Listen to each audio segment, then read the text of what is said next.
বাংলাদেশে ৩টি হাসপাতাল বানাতে চায় চীন। এর মধ্যে উপহারের ১,০০০ শয্যার হাসপাতাল হবে রংপুরে তিস্তা প্রকল্পের আশপাশে। বিকেলে ফরেন সার্ভিস একাডেমিতে সংবাদ সম্মেলনে এ তথ্য জানিয়েছে স্বাস্থ্য মন্ত্রণালয়।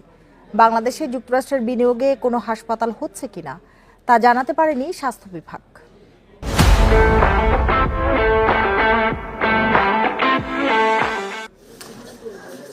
ছাত্র জনতার গণ অভ্যুত্থানে শেখ হাসিনা সরকারের পতনের পর চিকিৎসা ভিসা সীমিত করে ভারত। এতে জটিলতায় পড়েন হাজারো রোগী। এরপর থেকে দেশেই আন্তর্জাতিক মানের সেবা নিশ্চিতের দাবি ওঠে বিভিন্ন মহল থেকে। রোববার সংবাদ সম্মেলনে স্বাস্থ্য উপদেষ্টা জানান, দেশেই বিশ্বমানের হাসপাতাল বানাতে চায় চীন।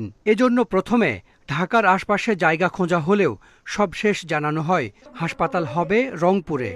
চায়নার সাথে আমাদের একটা কথাবার্তা চলছে। তারা 50 বছর পূর্তি উপলক্ষে বাংলাদেশকে একটা হাসপাতাল 1000 বেডের একটা হাসপাতাল গিফট করবে। আমরা এটা ঠিক করেছি, রংপুরে এই হাসপাতালটা করব।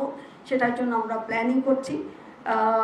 আশা করি আমরা এই কাজটা দ্রুত এগিয়ে নিয়ে যেতে পারবো।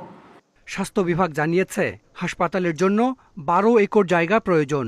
নীলফামারীর তিস্তা প্রকল্পের আশপাশে হবে এই অবকাঠামো। তবে চিকিৎসা ব্যয় বা অন্য বিষয়গুলো এখনো চূড়ান্ত হয়নি। রংপুর, দিনাজপুর এবং নীলফামারীতে বিভাগীয় কমিশনার এবং আমাদের বিভাগীয় পরিচালককে নির্দেশ দেওয়া হয়েছিল। তারা 3 দিনের সময় নিয়েছে।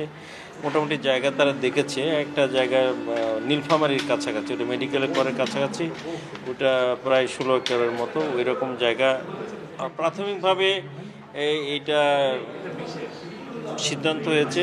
সংবাদ সম্মেলনে আরও জানানো হয়, জুলাই বিপ্লবে আহত 40 জনের মধ্যে বিদেশে চিকিৎসা শেষে দেশে ফিরেছেন 26 জন। এছাড়া আরও 60 জনকে পাঠানো হবে পাকিস্তান, তুরস্ক সহ বিভিন্ন দেশে। Hasan Misbah, independent news, Dhaka.